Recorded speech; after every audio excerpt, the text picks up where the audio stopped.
Good morning, everybody! Holy hell. Is that man? Happy Pride! Happy Pride! In there. This is...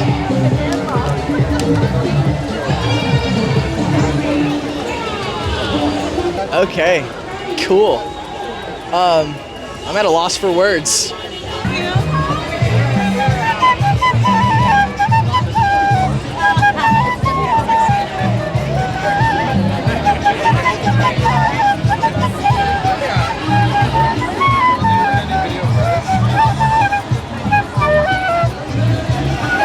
I love it, brother. And it's October 18th. We are here for the No Kings event. Today is our official kind of inauguration of Waking USA being on the ground. So we're gonna kind of see what's going on and talk to some people.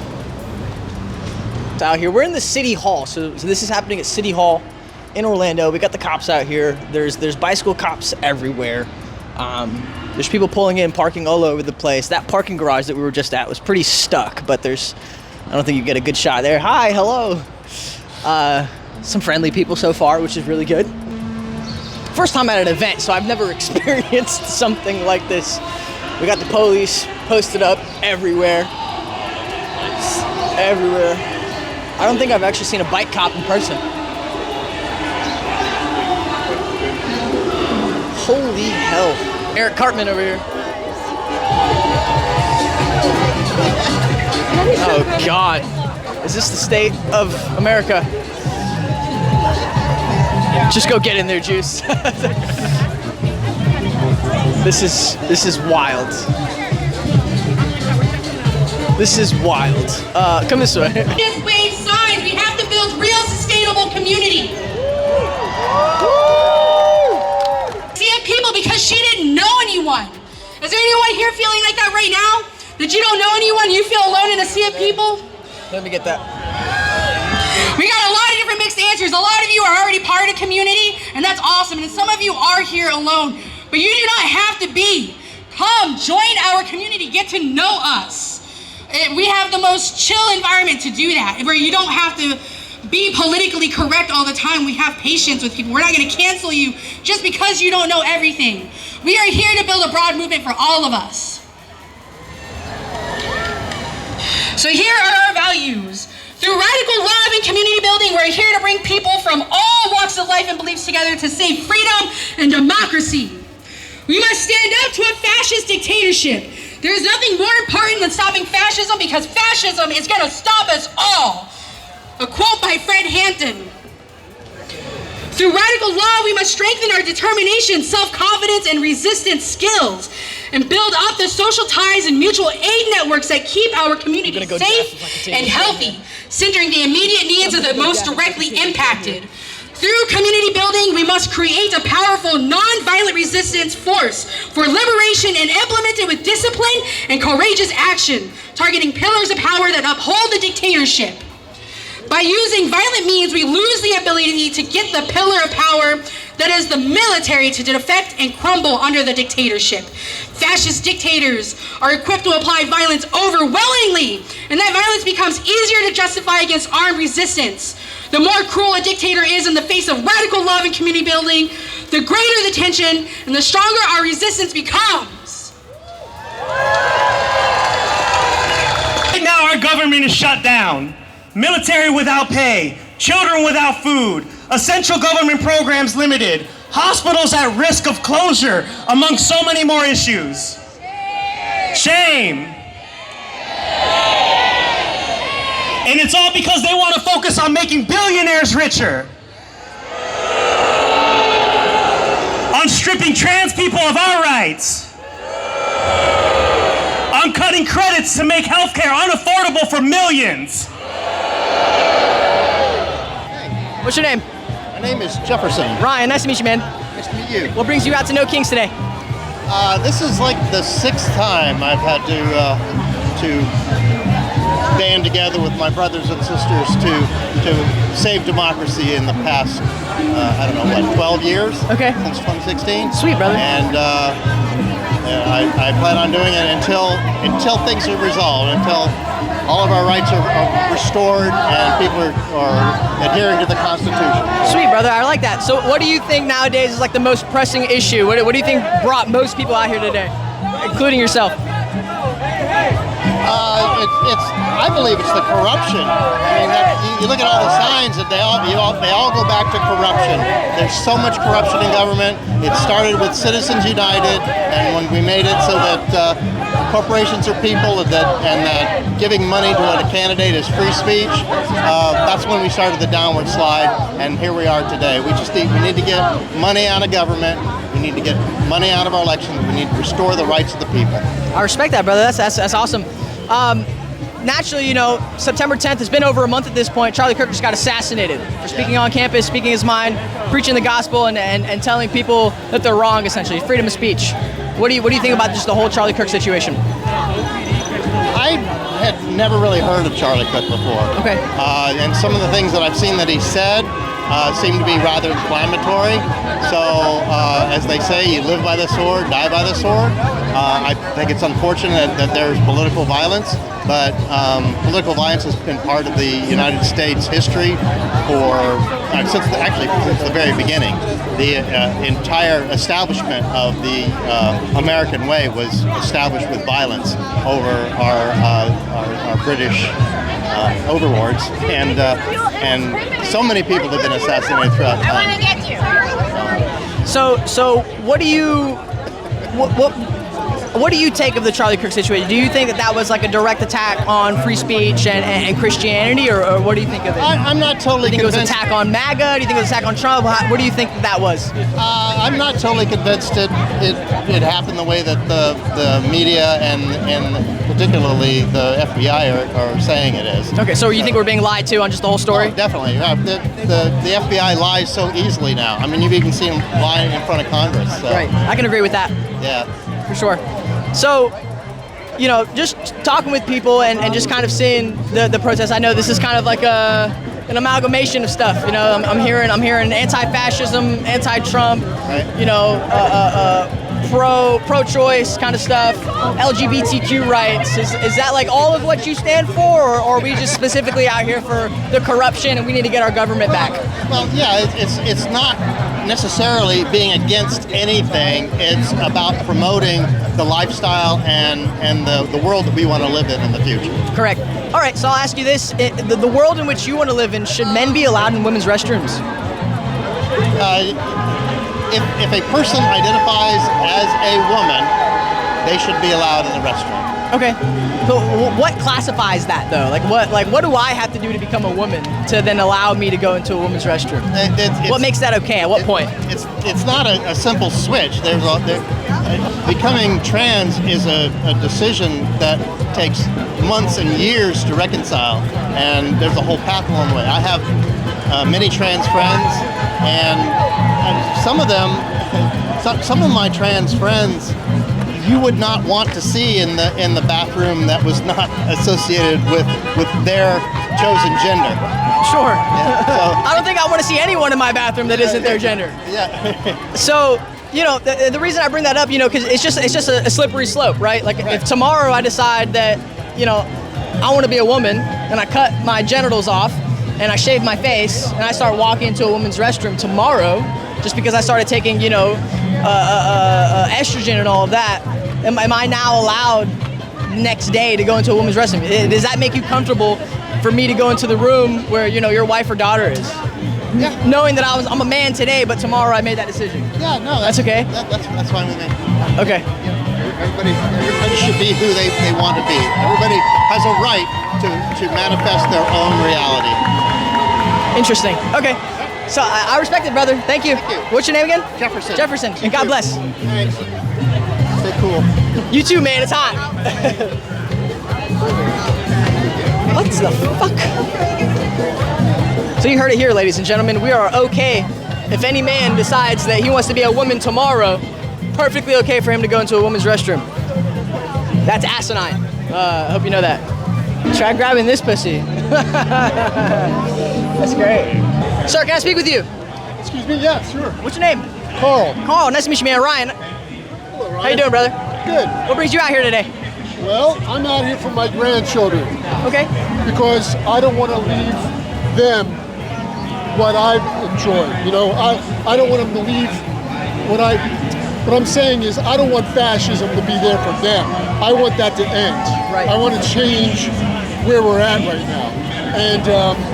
And by all means necessary. I don't have any problem with any kind of response, no matter how intense it is, because what we have on the line here is everything, okay? If we don't have education, our children will not flourish. If they're not fed, they're not going to flourish. If we're putting all our money into genocide and not into taking care of the people, then we're lost. We're lost, and we need to dispose of the fascists. We need to eradicate the extremists, and we have to stop people from being racists. Racism is this is 2025, and we're dealing with issues that we fought for 50 years ago. So we're regressing back to a time, and it's not good, and it's going to hurt everyone. And so if we don't do something now, we don't know. I don't know what my grandchildren are going to be dealing with. They might be in cages. They might be indoctrinated. They might be forced to be religious. There's all kinds of bad things that can happen from this kind of movement. And so we got to nip it in the bud before we don't have any free speech, before we don't have any ability to fight back. So we have our ability to fight back right now, but that could change. That could change really quick. By the end of this year, protests might be outlawed. I mean, we're already seeing protesters getting shot at, gassed, and it's our First Amendment rights. And so we need to exercise them as much as we can, and we need to organize and start fighting back, because up to this point right now, our response to what they're doing has been kind of tepid. But I think it's about time that we start listening to people like Malcolm X, that by any means necessary, okay? And that's where I'm at right now. Okay. So naturally, the big theme is fascism, and that's what we're fighting against. Can you give me an example of what we're seeing, in the administration or our government that has, fascistic tendencies? What are we looking at? Well, fascism, it's a type of oppression. It's a type of usually it's a struggle by a dictator to control the masses.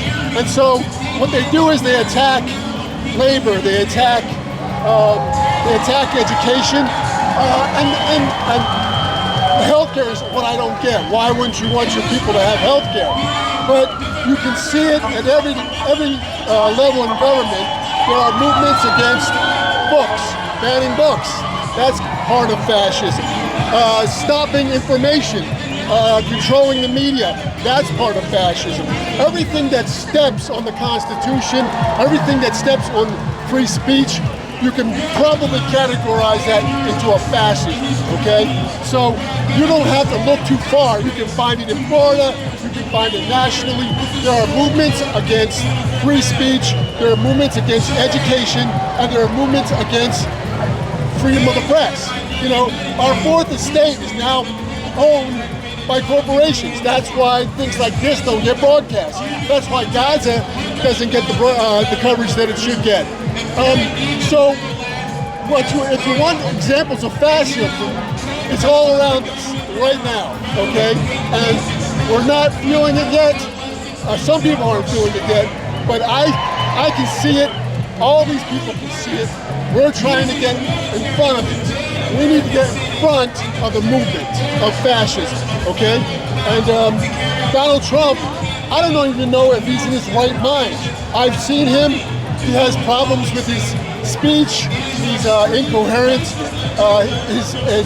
He rants, and then he says things against people that are obviously fascist statements. What was the latest one? There's so many of them. He said something about Antifa, which is basically just anti-fascism. all of these people here can fall under Antifa, but he's characterized Antifa as a terrorist group. And well, what that does is that anybody who considers themselves anti-fascist, which is everybody here, they can be they're marked as terrorists. So if that's not fascism, I don't know what is. Sure, I see what you're saying, but just to kind of touch on that point, you know, naturally, I think any movement can be used for good or evil, right? It's like if we look at the Black Lives Matter movement, that did nothing for black people. That was all a scam. All of that money went to like 3 people. There was a big lawsuit about it. That didn't help anything. Well, So there's a good side and there's a bad side to it all. Sometimes it's not about whether it succeeds or not, or if it goes to the right people. Sometimes it's about making people aware of conditions on the ground. So black people who participated in it, and white people who participated, and Latinos who participated in it, they were saying, police are brutalizing us. They're putting us in jail. We have 2 million people, you know, a lot of them people of color, in the jails. So Black Lives Matter raised an awareness, and we always need awareness to be raised. I don't care what you call it. Anything that identifies and makes people aware of injustice is a plus, all the way around. You can't measure it by who got better and who got worse. What it's about is making people aware and being informed, because an informed public is a public that can keep democracy. And so information is the most important thing right now. And so this is informing. We are informing people that we're upset, we're angry, and we're worried. A lot of people here are worried about where we're going. So if you want to look at what is fascism, this is a response to fascism. Okay, I respect it. So I heard you bring up education a couple times in your point. Naturally, you know, some defunding of public education and all that. What do you feel, or how do you think about, you know, the big point in the administration is getting, you know, the woke left mind virus of, you know, the we can be 1,000,001 different genders, basically, which isn't true. You know, God made Adam and Eve, there's male and female. And naturally, the administration has been trying to rid government agencies and have begun defunding, removing federal funding from, you know, public institutions, education, public schools, and all of that are promoting this type of stuff in, you know, in these schools. You know, especially when we talk about grandchildren. I have you know, 2 kids. I have 2 daughters, 3-year-old and a 2-year-old. I'm sure you have some younger grandchildren yourself. It's like, do we want a world where in a public school system they're being taught that you can change gender, that you can, if you're a boy, you can be a girl, if you're a girl, you could be a boy, and teaching them about all this nonsense that they shouldn't be taught. That's what the message is from public education. But that's what they're doing. Public education is more about when you hear about woke and you hear about transgender issues. These are people. They're not saying they're not waking up and going, hey, you know what I feel like today? I feel like transgender. No, that's not what's going on. There are millions of people out there who are born with a certain disposition, and they don't need to be tolerated, they need to be respected, okay? And that's what's going on in the schools, it's about respect, and it's part of the attack on education. If you look at what's going on in this country, the dumbing down of America has really paid off, okay? Like your position, what you said about what's being taught in the schools. There's not a teacher promoting transgender. Oh, but there is in elementary schools. No, that's, you know, they have pride flags. Yeah, they're making kids use pronouns. I, you know, I understand the Fox. Is that something that you I want? understand Fox talking points, but I don't. But I mean, it's all over the social media. You know, you can find this stuff. Yeah, you can find teachers. You can find parents media, who are pushing against this stuff. Trump just bought TikTok. Facebook is owned by a billionaire. I mean, anything that you're looking at on Facebook is just propaganda. Nobody, you can walk into any school in Florida right now and see if you can find anybody going, oh, go out there and, you know, cut your stuff off. Well, you probably can't. You probably can't, just because the administration and DeSantis has been trying to crack down on that in public schools. They've been trying to remove that from the schools. But that has been a thing in the past year or two. No, it's important that people understand that there's information out there that has no weight. It's bullshit. Okay, it's propaganda, and they keep saying it over and over again. So there are people like you walking around saying, you know, they're teaching people how to be gay in school, and that's just bullshit. Because what you're seeing right now is what dumbing down has helped. Dumbing down has gotten Trump elected twice. He loves the uneducated. And the thing is, when you have people who are uneducated, who have their own personal reality because they watch too much Fox News, these people they're empty heads. All they do is parrot whatever they're saying, okay? Or they parrot Trump. And Trump doesn't know what the fuck he's saying. He's not even in his right mind. And I think, I believe it's the 24th Amendment, but we need to think about getting rid of him before he does any more damage, all right?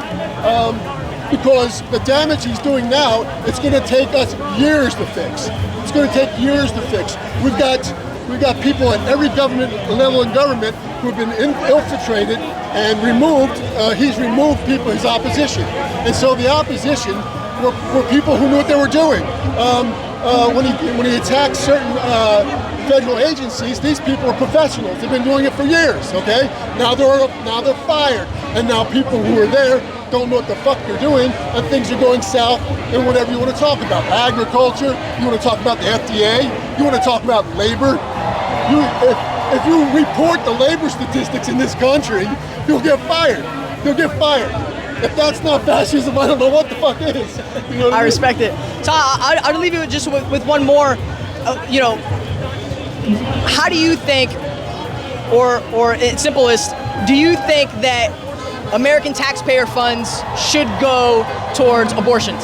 For elective abortions that, you know, if I wake up and decide I don't want a baby. Abortions is none of my business. I don't have a uterus. Okay? But should you pay for that out of your money as a taxpayer? I pay for all the health care. I want everybody in this country to have free health care. There's no reason why in the world that this country, one of the most modern countries in the fucking world, we're the only ones that don't have socialized medicine. We don't have health care for our citizens. That's bullshit. And then we can afford to give Venezuela $20 million or $40 billion or how much it is right now. So all the money that we have, instead of taking care of Americans, is going somewhere else. Right. It's going somewhere else. And the thing is, if Trump wants America first, then he's got to start doing America first. The money's going to everybody who shouldn't be getting it.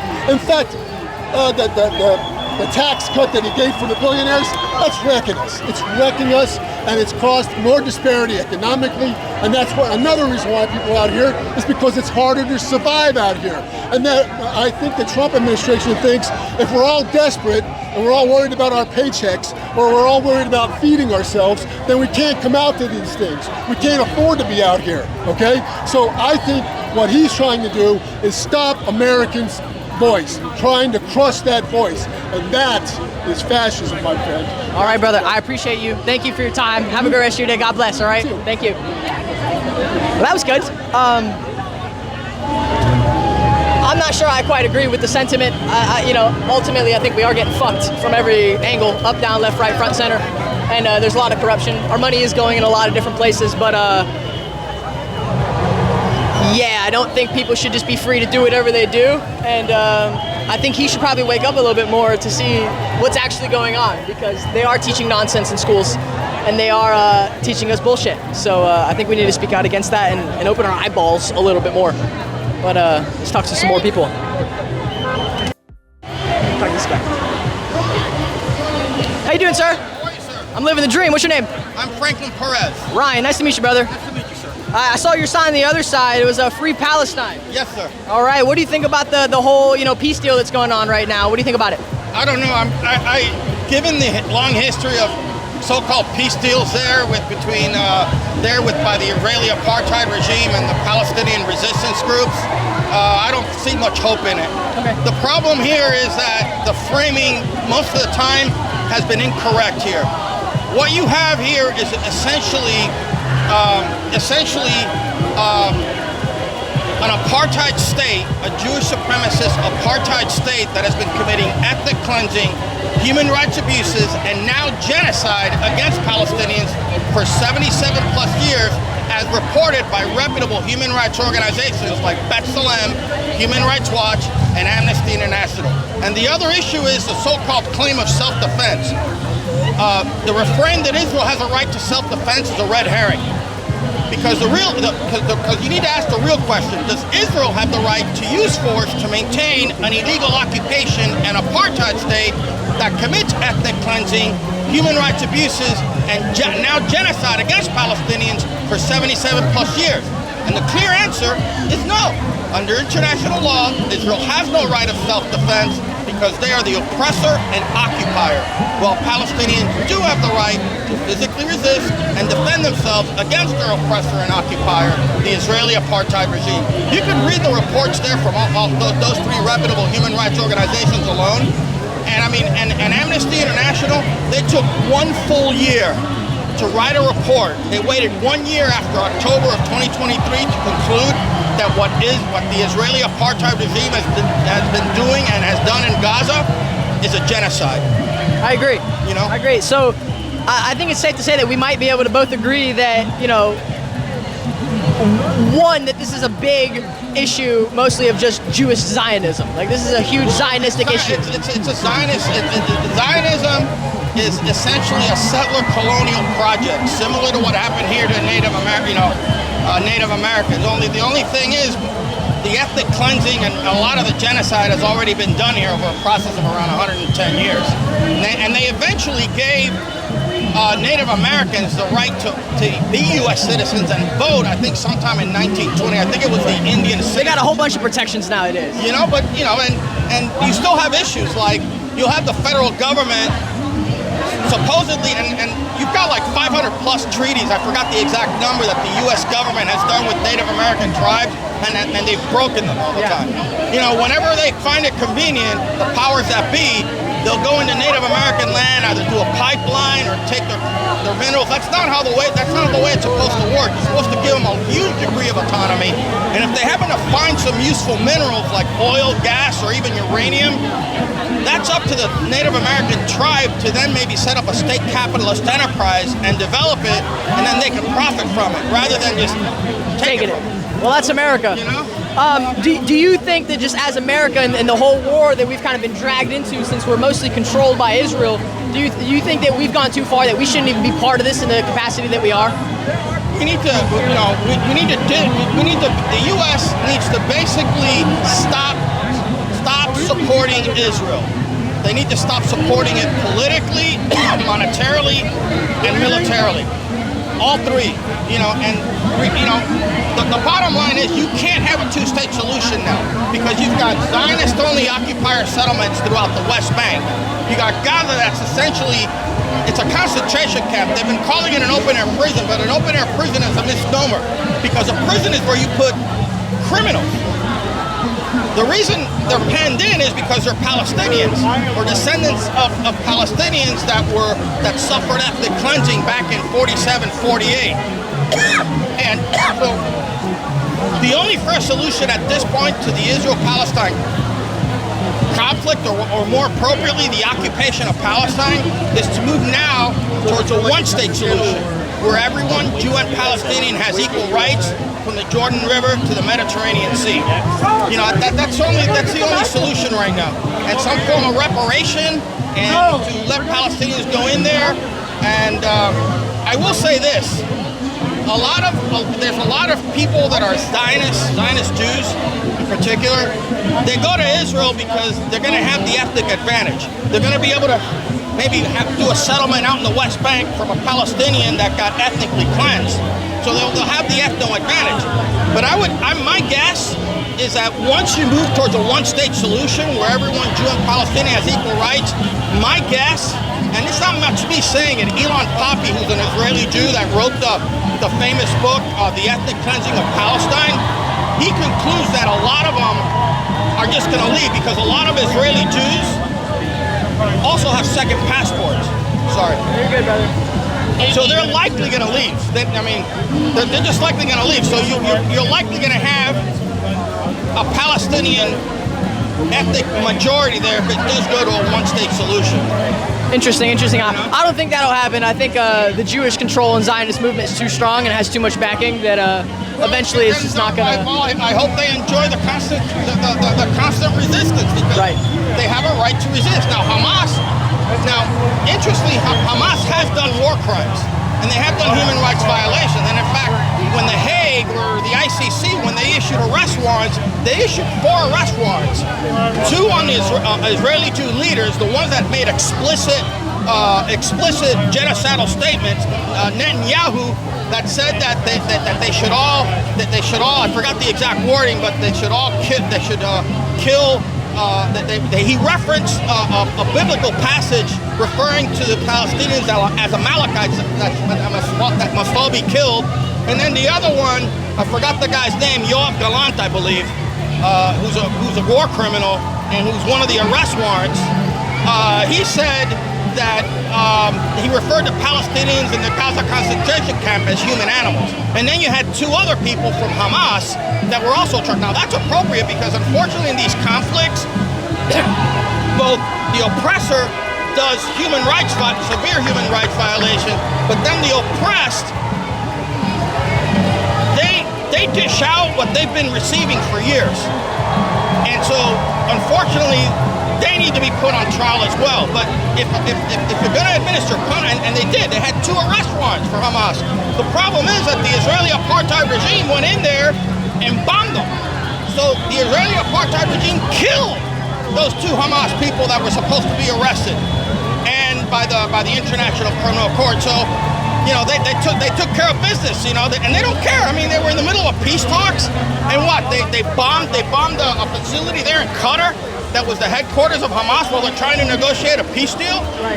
I mean, this is the sort of thing, and the problem is that the Israeli apartheid regime is given a green light by this country. They still continue to arm them. They still continue to economically support them, give them political cover. But I think it's going to take another maybe 10 to 15 years. And they're already losing support on a lot of the younger American Jews. They're losing the support. So eventually they're going to wind up losing political support. Well, I mean, I think there's millions of Jews. I say millions. I don't know how many people are out there, but there's millions, if not thousands, of Jews that are, going against the Zionist movement in their own state, openly speaking out against this. They never asked for any of this, and you just got Bibi Netanyahu running around, again, trying to instill this nation state of Israel that doesn't exist. They need to view Hamas as a Palestinian resistance movement that emerged out of the constant ethnic cleansing and human rights abuses that the Israeli apartheid regime has dished out of them. And despite the fact that they've done human rights violations and war crimes, and that's been documented by UN and human rights organizations, Gaber Mate, or I think it was Gaber Mate or Aaron Mate, Gaber Mate, who was in a Nazi concentration camp, he's Israel, and his opinion is that the Israeli apartheid regime is 1,000 times worse than Hamas when it comes to the human rights violations. I could probably agree with that. Despite all the talk, because what the Israeli apartheid regime has been doing for years is what they call Hasbara, fake propaganda. How do we influence the U.S. voter and the politics? You pay for it. I'm sorry? You pay for it. Right. And the problem we have here, and what helps a lot is declare independence, flush the red and blue war. Can we have a conversation?